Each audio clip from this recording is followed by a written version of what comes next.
Hi, I am Jonovid, the robot. Japan PM says country on the brink over falling birth rate.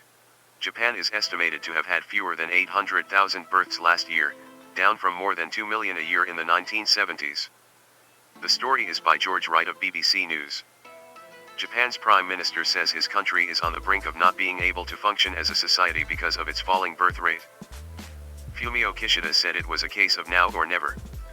Japan population 125 million is estimated to have had fewer than 800,000 births last year. In the 1970s, that figure was more than 2 million. Birth rates are slowing in many countries, including Japan's neighbors. But the issue is particularly acute in Japan as life expectancy has risen in recent decades, meaning there are a growing number of older people, and a declining numbers of workers to support them. Japan now has the world's second highest proportion of people aged 65 and over, about 28% after the tiny state of Monaco, according to World Bank data. Japan is standing on the verge of whether we can continue to function as a society, Mr. Kishida told lawmakers. Focusing attention on policies regarding children and child rearing is an issue that cannot wait and cannot be postponed. He said that he eventually wants the government to double its spending on child-related programs. A new government agency to focus on the issue would be set up in April, he added. However, Japanese governments have tried to promote similar strategies before, without success. In 2020, researchers projected Japan's population to fall from a peak of 128 million in 2017 to less than 53 million by the end of the century. The population is currently just under 125 million, according to official data. Japan has continued implementing strict immigration laws despite some relaxations, but some experts are now saying that the rules should be loosened further to help tackle its aging society. Falling birth rates are driven by a range of factors, including rising living costs, more women in education and work, as well as greater access to contraception, leading to women choosing to have fewer children. Last week, China reported its first drop in population for 60 years. Hostility to immigration has not wavered. Japan is home to the oldest population in the world, after tiny Monaco. It is recording fewer births than ever before. By 2050, it could lose a fifth of its current population. Yet its hostility to immigration has not wavered. Only about 3% of Japan's population is foreign-born, compared to 15% in the UK. In Europe and America, right-wing movements point to it as a shining example of racial purity and social harmony. But Japan is not as ethnically pure as those admirers might think. There are the Ainu of Hokkaido, Okinawans in the south, 500,000 ethnic Koreans, and close to 1 million Chinese. Then there are Japanese children with one foreign parent, which include my own 3. These bicultural kids are known as heifu, or has a pejorative term that's normal here. They include celebrities and sports icons, such as tennis star Naomi Osaka. Popular culture idolizes them as more beautiful and talented. But it's one thing to be idolized and quite another to be accepted. If you want to see what happens to a country that rejects immigration as a solution to falling fertility, Japan is a good place to start. Real wages haven't grown here in 30 years. Incomes in South Korea and Taiwan have caught up and even overtaken Japan.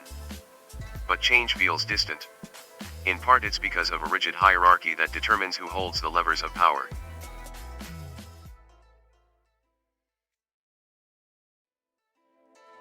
The Rupert's full weekend essay. Japan was the future, but it's stuck in the past. Japan's economy, the world's third largest, has been stagnant for years. Published text by Rupert Wingfield-Hayes, a Tokyo correspondent. In Japan, houses are like cars. As soon as you move in, your new home is worth less than what you paid for it, and after you've finished paying off your mortgage in 40 years, it is worth almost nothing. It bewildered me when I first moved here as a correspondent for the BBC 10 years on. As I prepared to leave, it was still the same.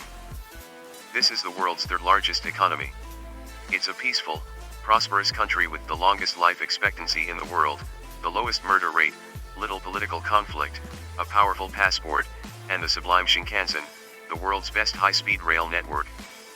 America and Europe once feared the Japanese economic juggernaut much the same way they fear China's growing economic might today. But the Japan the world expected never arrived. In the late 1980s, Japanese people were richer than Americans.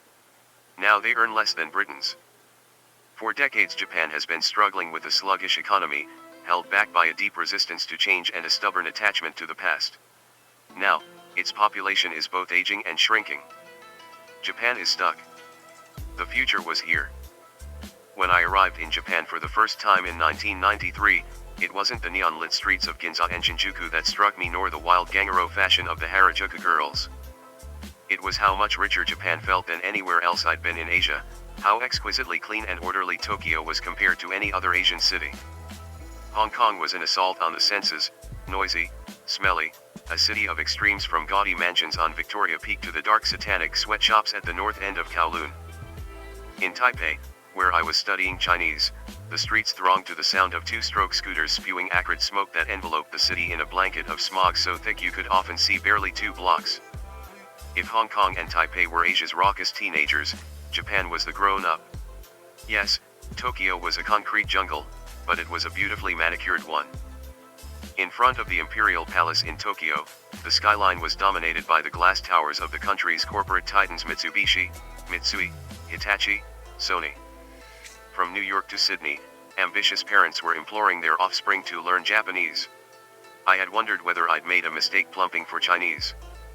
Japan had emerged from the destruction of World War II and conquered global manufacturing.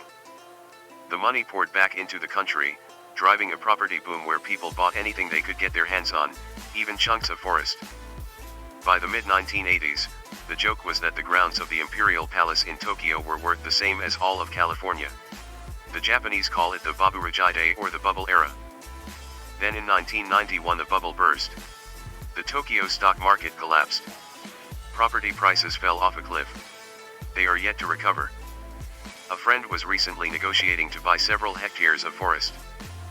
The owner wanted $20 per square meter. I told him forest land is only worth $2 a square meter, my friend said.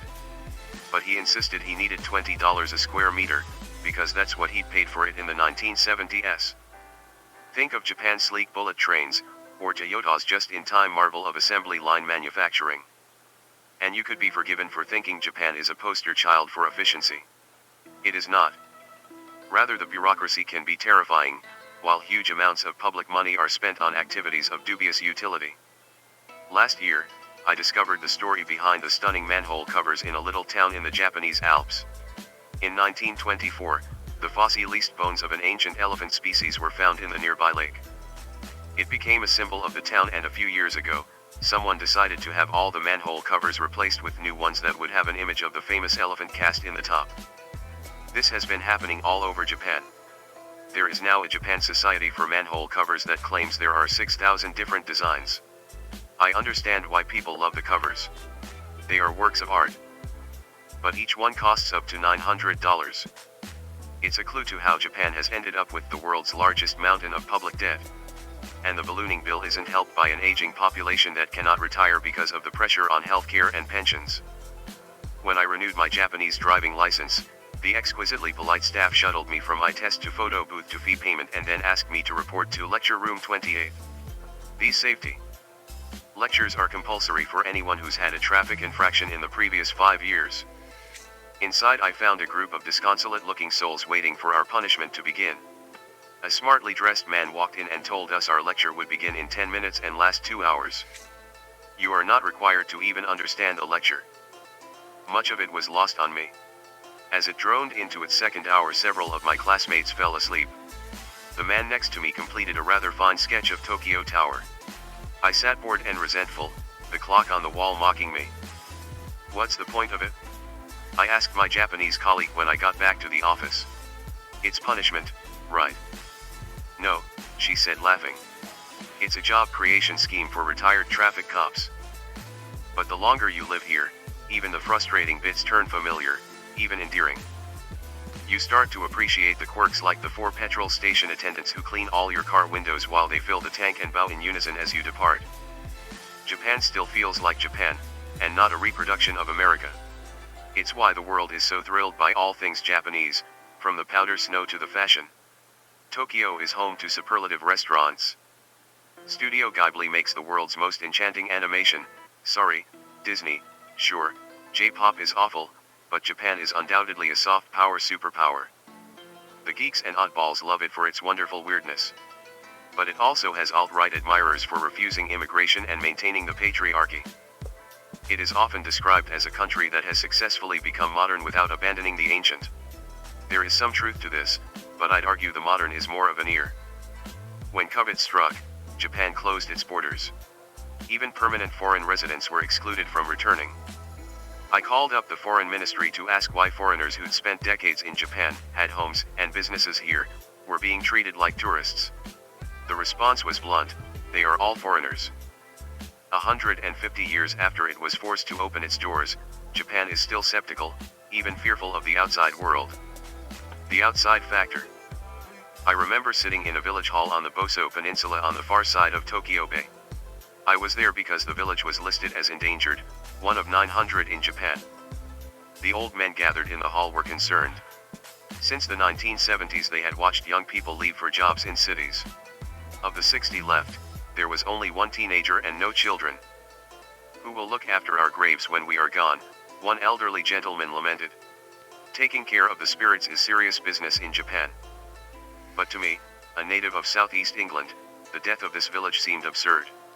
It was surrounded by picture postcard rice paddies and hills covered in dense forest. Tokyo was less than 2 hours drive away. This is such a beautiful place, I said to them. I'm sure lots of people would love to live here. How would you feel if I brought my family to live here? The air in the room went still. The men looked at each other in silent embarrassment.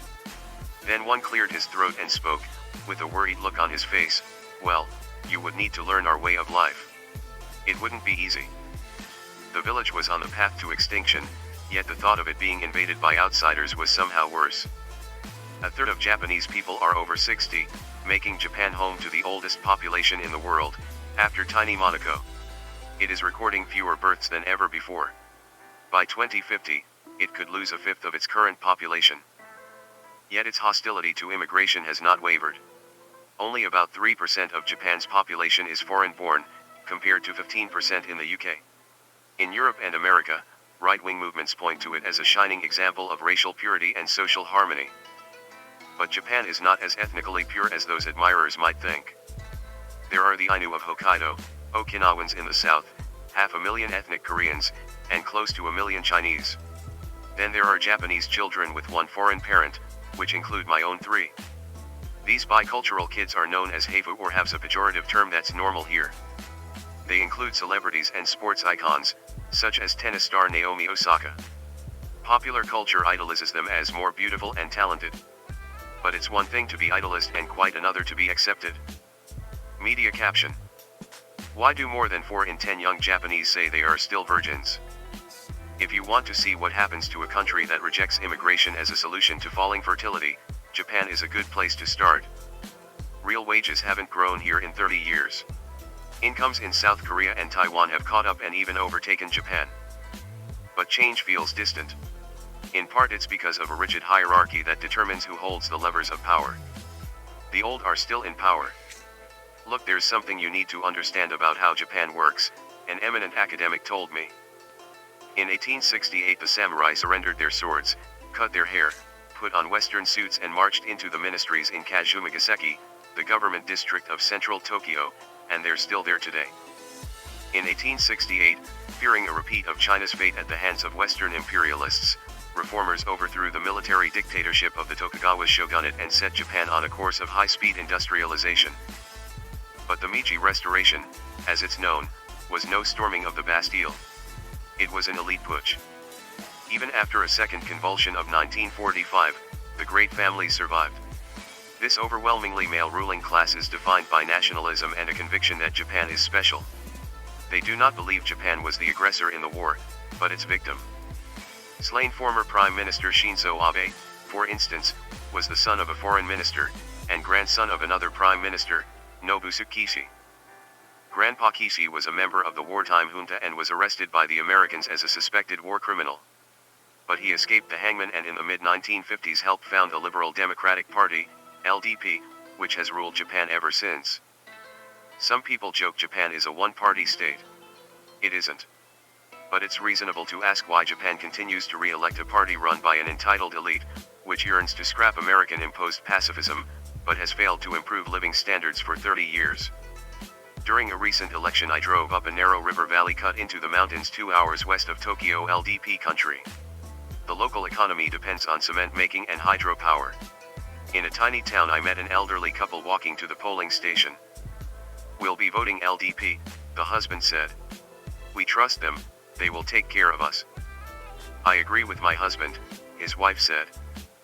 The couple pointed across the valley to a recently completed tunnel and bridge they hope will bring more weekend tourists from Tokyo. But it's often said the LDP support base is made of concrete. This form of pork barrel politics is one reason so much of Japan's coastline is blighted by tetrapods, its rivers walled with gray concrete. It's essential to keep the concrete pumping. These rural strongholds are crucial now because of demographics. They should have reduced as millions of young people moved to cities for work. But that never happened. The LDP likes it that way because it means older, rural votes count more. As this older generation passes, change is inevitable. But I am not certain it means Japan is going to become more liberal or open. Younger Japanese are less likely to be married or have children. But they are also less likely to speak a foreign language or to have studied overseas than their parents or grandparents. Just 13% of Japanese managers are women, and fewer than 1 in 10 MPs. When I interviewed Tokyo's first female governor Yuriko Koike, I asked her how her administration planned to help address the gender gap. "I have 2 daughters who will soon graduate from university," I told her. "They are bilingual Japanese citizens. What would you say to them to encourage them to stay and make their careers here?" "I would tell them if I can succeed here, so can they," she said. "Is that all you have?" I thought.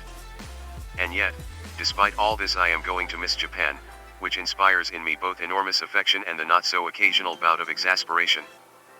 On one of my last days in Tokyo, I went with a group of friends to a year-end street market. At one stall I rifled through boxes of beautiful old woodworking tools. A short distance away a group of young women dressed in gorgeous silk kimonos stood chatting. At midday we squeezed into a tiny restaurant for a set lunch of grilled mackerel, sashimi, and miso soup. The food, the cozy surroundings, the kindly old couple fussing over us, it had all become so familiar, so comfortable. After a decade here I have got used to the way Japan is and come to accept the fact that it is not about to change. Yes, I worry about the future. And Japan's future will have lessons for the rest of us. In the age of artificial intelligence, fewer workers could drive innovation. Japan's aged farmers may be replaced by intelligent robots. Large parts of the country could return to the wild. Will Japan gradually fade into irrelevance, or reinvent itself? My head tells me that to prosper a new Japan must embrace change. But my heart aches at the thought of it losing the things that make it so special. Jonovid, the robot, the end.